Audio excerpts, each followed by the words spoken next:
Hey everyone, it's Claire here. I hope you're well. And today, I can't believe it. It is my oldest daughter's 17th birthday. It is crazy. I don't even know how I'm old enough to have a 17-year-old daughter. It's mind-boggling. Makes me feel old, makes me feel all the things. But I thought now is like a prime opportunity and a prime moment, it seems, to share my journey, to share, where I've come from, who I am, what I've gone through, where I am now, how I help people, and all the background stuff that you kind of get bits and pieces of in different podcasts and, different places that you might see me. But let's kind of put it all in one episode. I know there's a lot of new followers on a lot of my podcasts and the social platforms. So I thought now it's just like, it's a kind of full circle for me. It's my oldest daughter is, growing into a beautiful young woman. She's no longer a child, no longer my baby. And it seems like a really good moment in time to kind of share the background and let you in on, everything that I've experienced in my life and why I do what I do and how I got here. So without further ado, let's dive in. I'll try to skim over all the boring stuff and just give you the kind of pivotal moments in my life that will kind of really give you a sense of who I am and what I'm about and what I stand for and why I talk about the certain things that I talk about and why I help the people that I help and all this kind of stuff. So let's rewind and let's go right back to the beginning. So kid Claire, so before I became a mama, I was always really ambitious, right? I always knew that I wanted to do big things in my life. I knew that I wanted to make a big impact in the world. I knew I wanted to be successful. I knew that I was destined for something more than I had ever known. I was brought up in a really small seaside town in North Devon, and ambition and aspiration were not two words that were kind of commonly thrown around. And I always felt out of place. And I always felt kind of ashamed of my dreams and my desires and the kind of beliefs that I had of what I wanted for my life made me really question myself because no one else around me seemed to be the same. So it left me questioning a lot of things about myself. Was I a bad person? Was I, who was I to think that I could have this kind of life when no one else I knew seemed to be on that path? Maybe I was just egotistic. Maybe I was materialistic. Maybe I was unrealistic. All of those things, all of those narratives played around in my head for, most part of my younger and teenage life. And so I always had the desire, the kind of fire burning within me, especially to be an entrepreneur. I always knew that I wanted to be my own boss. I wanted to, I didn't want to be answering to anyone. I didn't want anyone deciding what money I could make, what I had to do, who I had to work with, anything like that. I knew that I needed to be my own boss. I just didn't know what I was going to do. So I left school as soon as I could when I was 16, because I was just like, I'm not being told what to do any longer. I need to get out in the big wide world. I need to figure out my path, what I'm going to do in this world. How am I going to achieve these big dreams that I have? And it's interesting how the universe works and obviously the lessons that we need to learn along our journeys. So my kind of plan at that age, bearing in mind, my daughter's just turned 17. So I was a bit younger than she is now. I had left school. And my plan, my big game plan was, I will figure it out. I'll just go and get a day job and I will figure it out as I go, and something will click and I will know. I will know what I'm meant to do. I will meet the right person, or someone will be able to help me, or someone will be able to guide me. I'll find a mentor. I always believed that if I could find the right people, if I could get myself around the right people, the successful people that were living the kind of life that I wanted to live, that I would be able to make it. But I didn't have any of those people around me, and I didn't know how to find them. This was like early days of the internet. We're going back some time here. So I'd left school and I just started taking on jobs in the seaside town. You know, it was like cleaning caravan parks, waitressing, working in shops. Those were the options.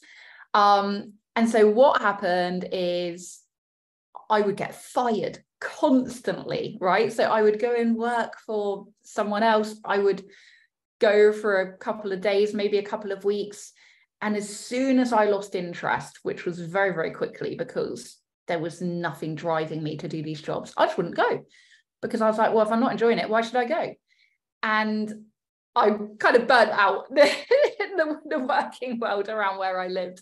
I was like, don't touch Claire, you know, she doesn't turn up. Because I knew that I was meant for more, and I just couldn't work out how I was going to make this happen for me. And life kind of threw me a curveball. So I'd actually planned on leaving and moving to Liverpool with my friend who was from Liverpool, and we had our tickets and we were about to leave the next day, and we had gone out to kind of say bye to everyone. And that night, fate would have it, I bumped into my now ex-husband, and it was like all the feelings, you know. I was like, I'm going to marry this guy. Like, I literally knew straight away. I was like, I'm going to marry this guy. I knew that he was not good for me, but I felt it, and I didn't go the next day. And a year later, I was pregnant with our first daughter, and I then ended up in a 15-year abusive relationship with him. And I had my second daughter when I was 30.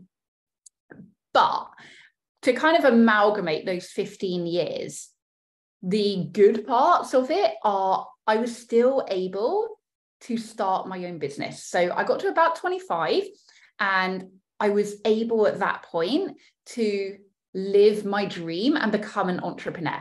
And I started doing something in the corporate world, which is what I was already doing as a day job. So I was already working in the industry, and it was something I felt I could do. It was kind of, I had the skills, I had built the reputation in the industry. And I felt like it was my ticket. I was like, okay, maybe this is what I'm meant to do. You know, it's all kind of lining up. It feels like everything, all my ducks are in a row, if you like. And this is how I get into the right path. This is how I start to build my success. This is how I start to forge my future and create the dreams that I had. So that's what I did. I started my first ever business in the corporate world, which is still running today. And I got it to about 50, 60K. I think we hit 70K at one point, but I could never, ever get to like the six figures. It was always like the elusive kind of the elusive dream that I had that I could just never reach. It was just always that little bit out of reach. I could never quite get there. And then, actually, no, I'll take it back a little bit. So I tried everything, you know, so like different business strategies, all the networking events that you could think of, all of the kind of marketing variations, taking on more clients, diversifying, so offering different services, enhancing your offers, everything that you could think of that would be your go-to to grow your business. I tried. And it didn't work. All that happened was I went round and round and round in the same circles. So they would work for a little bit. I would make a little bit more money. I would get burnt out. We would lose clients because I was burnt out and not servicing them as they should be. And the same cycle would repeat. Didn't matter what I did. It would just repeat.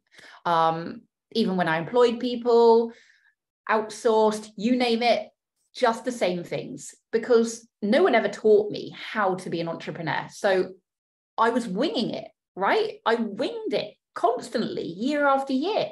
And on the outside, it looked like I was doing well. So I was achieving okay money, nothing to write home about, but I was, I didn't have to work for anyone else. I was supporting myself and my family. We had got business awards, so like Startup Business of the Year and Entrepreneur of the Year. I think those were the two that we got. And we were building a good reputation for ourselves in the industry that we were in, but on the inside, it was okay. You know, it was mediocre. It was all right. It was absolutely nothing like the dreams that I had, which were way, way, way bigger. And they just still felt so out of reach. And I didn't know how I was ever going to achieve them.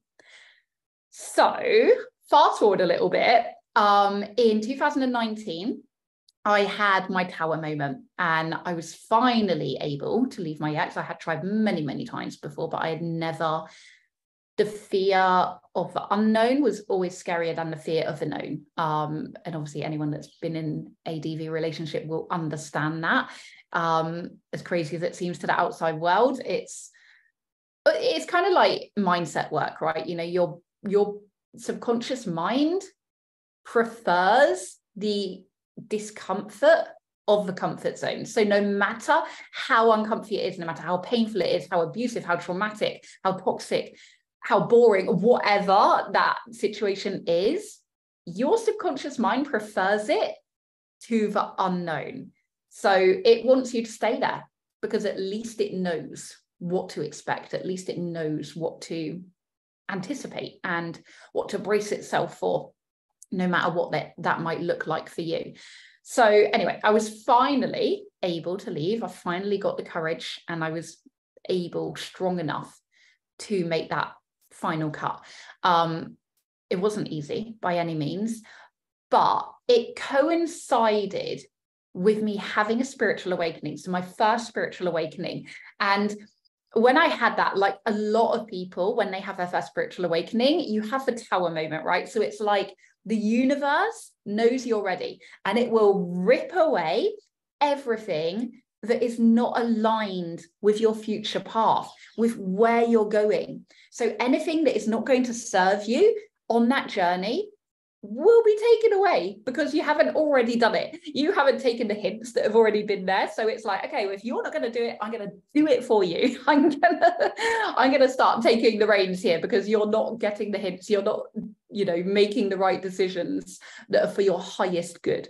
So I'm going to start interfering. I'm going to start making you realize that you are meant for more, that you are worth more, that you can have more. But you need to remove all of the stuff that is no longer serving you, all of the stuff that is holding you back, because until you do that, you don't have any room inside of you to allow the newness in, to allow abundance, to allow growth, to allow potential, to allow new opportunities, new thoughts, new beliefs, all of that stuff that you need in order to live a life differently to what you have lived before.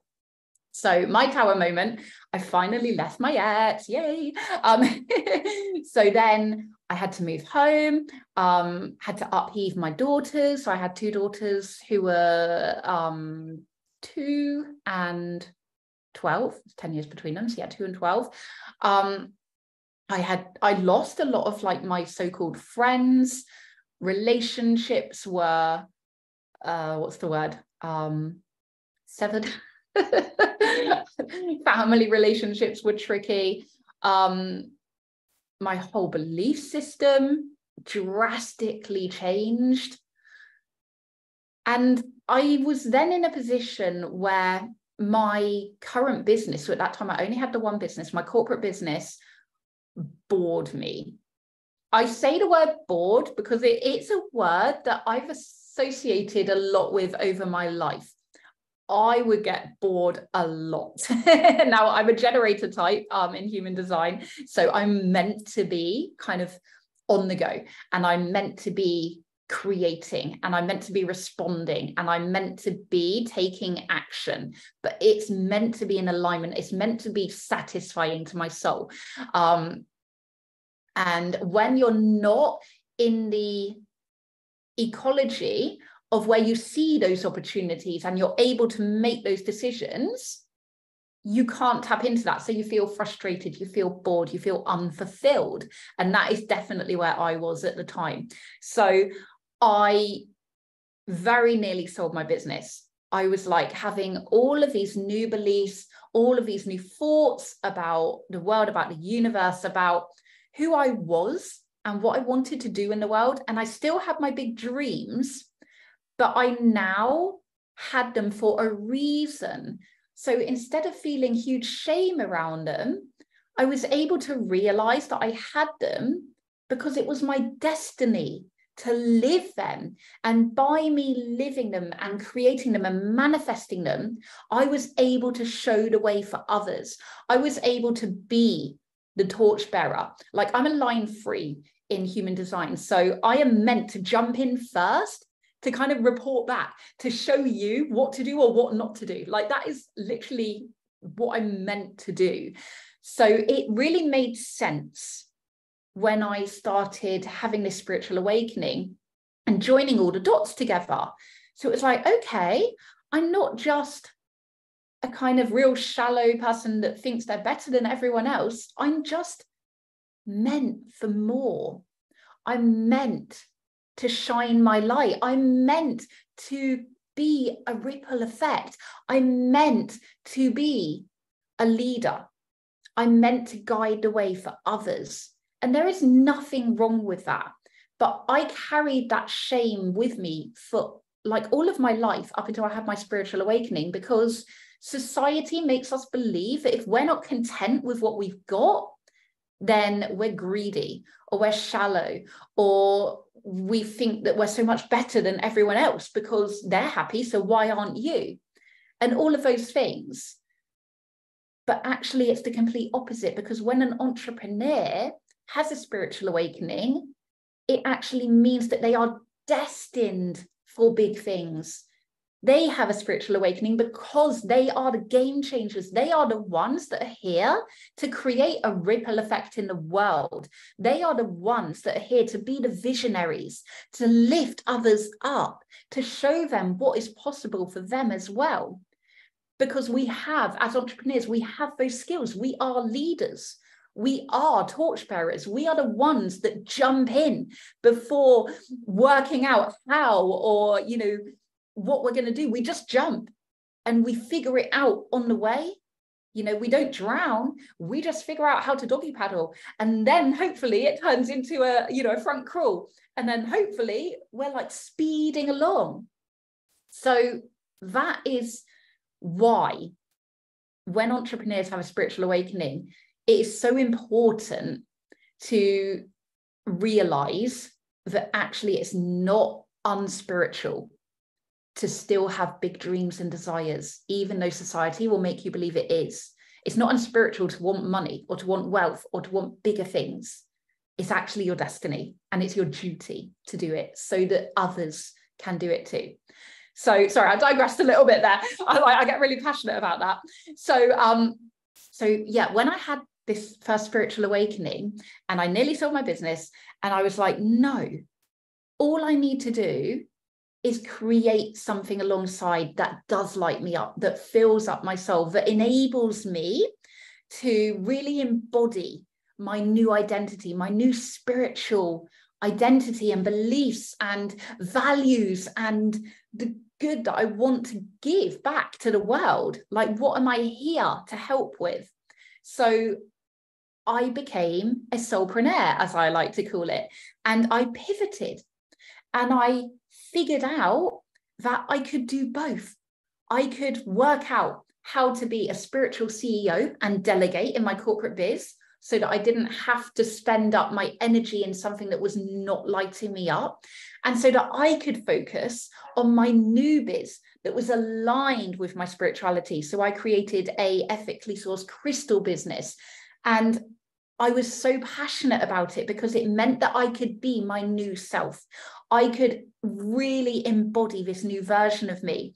And because that's where my energy was, I was then able to build both of those businesses to multiple 6 figures. And again, I want to reiterate to you guys, that does not make you a bad person. Wanting to build a profitable business does not make you a bad person, and it is not unspiritual. As I said before, it is your duty and your destiny to live your wealthiest, most successful life, because when you do that, you raise the game for others. You enable them to level up. You enable them to meet you energetically where you are. And if they can see you doing it, then they think to themselves, well, if she can do it, I can do it too. And it enables everyone to grow, everyone to stretch, everyone to achieve their most wealthiest, most aligned, most fulfilled lives. And that's what it's all about, right? Lifting up as many people as we can. So because I focused on what was lighting me up, abundance flowed for the first time in my life. For the first time in my life, I didn't have to work myself into the ground just to survive. I didn't have to hustle. I didn't have to grind. I didn't have to do things that felt icky. You know, I didn't have to do something that I really wasn't passionate about. All I had to do was be me and do something that I loved and just allow my energy to attract the people that I was here to help, that I am here to help. So during that journey, which was really exciting because my eldest daughter then came on the journey with me. She went through, you know, needless to say, some really troubling times. But this last 6 months, she has transformed incredibly. Like, I can't even believe the difference between her now and where she was a year ago. Like, her anxiety, she couldn't go to school, she couldn't go to college. She was, you know, in the wrong crowd, going down all the wrong paths, had me worried, like out of my wits.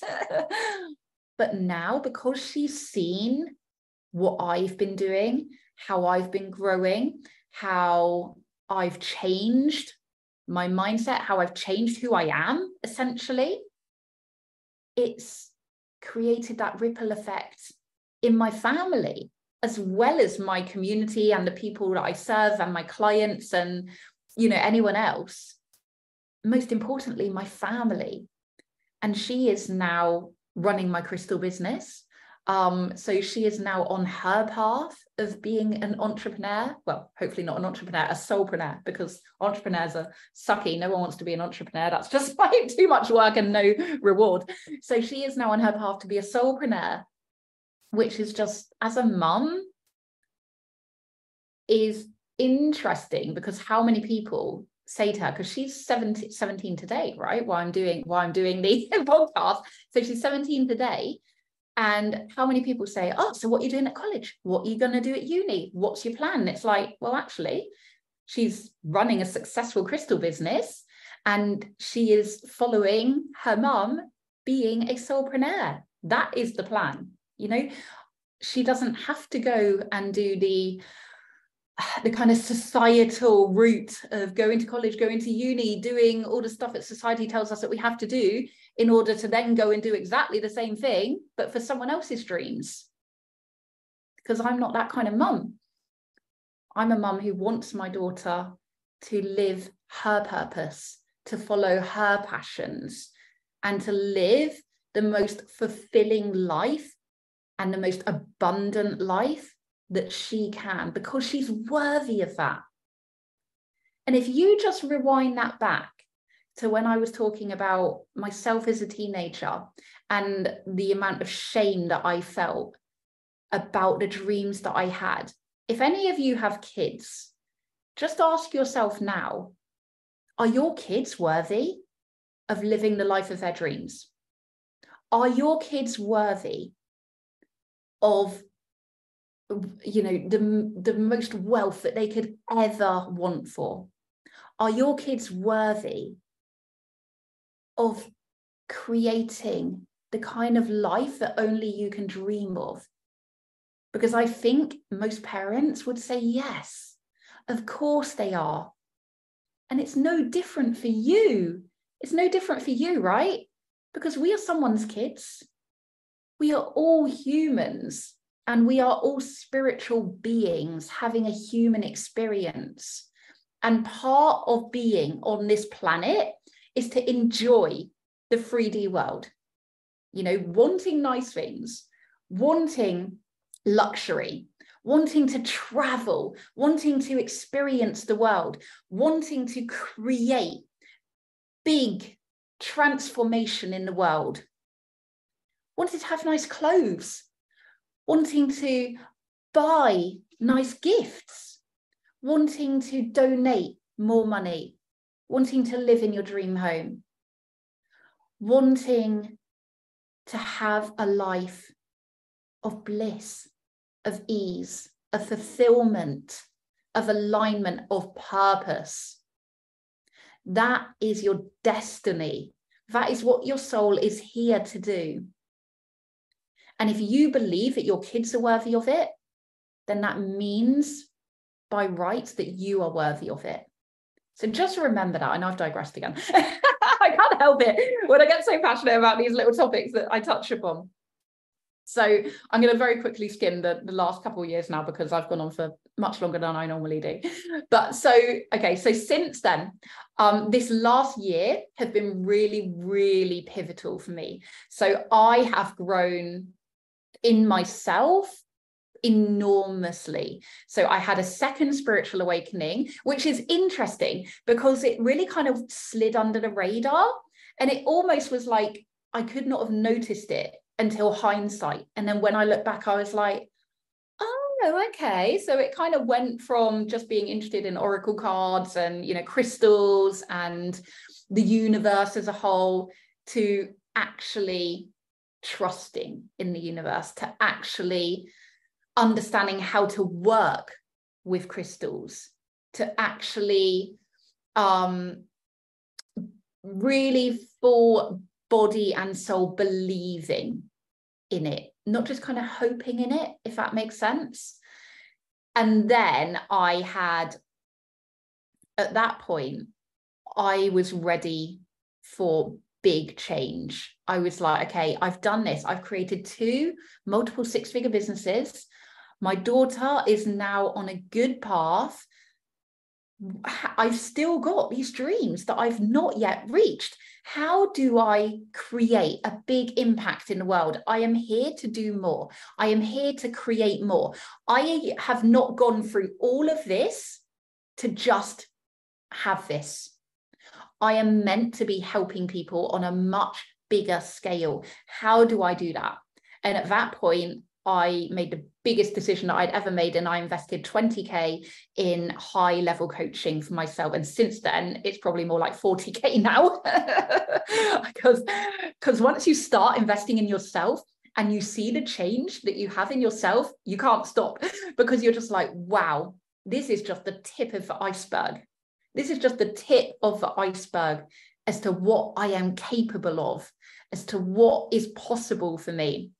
And since I did that, I am now a coach myself. I created Phoenix. I'm now a female empowerment speaker.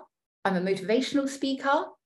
I stand up for women's rights and for women's empowerment, because my story is not of abuse. My story is of overcoming, of achieving regardless, of it doesn't matter your background, because your future is not yet written. All of the possibilities exist in the quantum field, and it is up to you to decide which future you want to create, which future you want to manifest as your reality. And I am manifesting my dream life. I am manifesting that because I know now that I am so worthy of it. And I know now that it is meant for me. It's not shameful. It's what I'm meant to do. Because when I am able to embody that energy of that person, of that version of me that lives that life, that is when I create the most impact that I possibly can on this earth. And that's what I want to do. That's what I feel called to do. And so this is kind of, I've just come out of my 3rd spiritual awakening. Maybe I might still be in it a little bit. Hindsight will tell. But, you know, I've really delved into the quantum physics world. I've really delved into trusting in the universe. So when I have, you know, massive obstacles come at me that before I would have seen as big problems, now I see them as opportunities. Now I trust the outcome. to the universe that is aligned with my highest good and with my highest path. I trust wholeheartedly. I have no doubt. At the moment, I'm going through a massive, massive transformation in my corporate biz, but I've trusted that it is all happening for me, that everything is happening for my highest good and for the highest good of humanity, for the highest good of the people that I'm here to serve. And by trusting that outcome, I know that the decisions that I'm making are going to be for the highest good, for the best outcome possible, because I'm not trying to control what is happening. I'm trusting in that. So that leads me to pretty much to where we are today, to my eldest daughter's 17th birthday,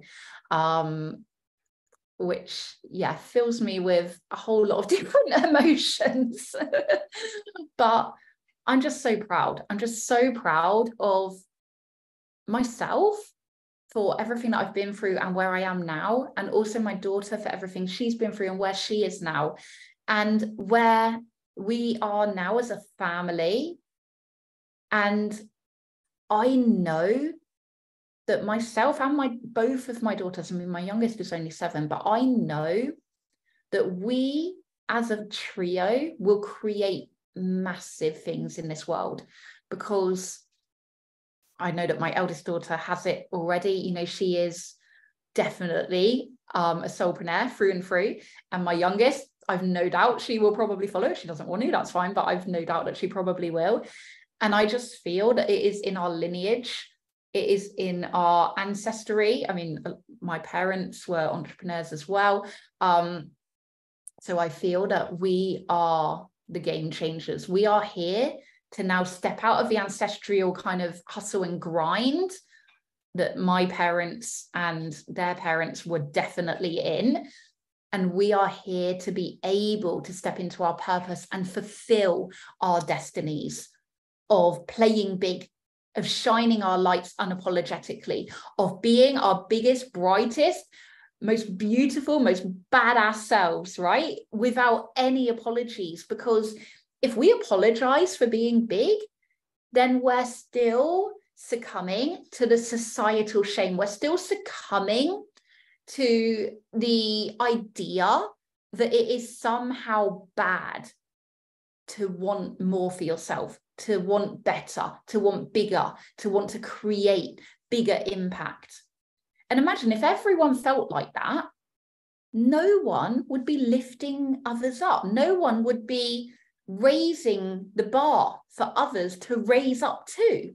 Everyone would stay small. So you have to have the people who are going to say, no, I will not stay small. Because if I can shine my light brightly as possible, so that you cannot dim it out no matter how hard you try, then you can do it too. And that is the whole point of it. So I'm going to end. I know I've gone on for a very long time, so if you're still with me, I appreciate it. And I hope that you have enjoyed listening to my story and that you understand what I've come from and where I am now.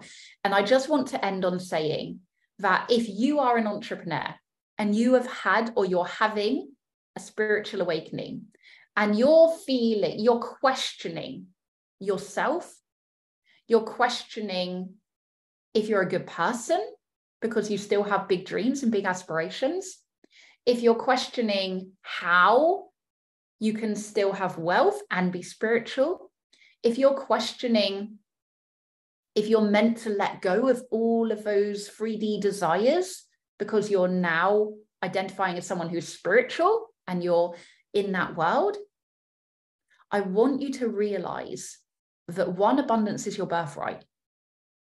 That 2, you have had a spiritual awakening for a reason, because you are an entrepreneur, because you have the skill set, you have the DNA to be able to change the world. You are a visionary. You have everything that you need inside of you to become a successful soulpreneur. And that is how we raise the vibration of the planet, by every entrepreneur who has a spiritual awakening saying, I understand now. I understand why I have these big dreams, these big desires, these big aspirations, because it is my destiny to fulfill them. It is my destiny to manifest them. It is my destiny to create them so that others can see what is possible for them too, so that I can share my gifts further and wider than ever before, so that I can amplify all of the good that I have in my heart and create a ripple effect so big that it reaches globally, so that I can raise up as many people as I can possibly touch in my lifetime. That is what you are here for. And if you're struggling with that, you can reach out to me. That's exactly what I help you with, integrating from the entrepreneurial grind, hustle, and burnout to the successful soulpreneur.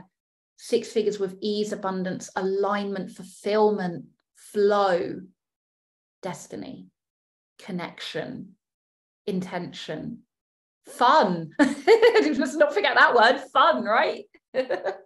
How many entrepreneurs have fun? Not many that I know. So there we go. That is my story. That is who I am, what I've been through, where I am today.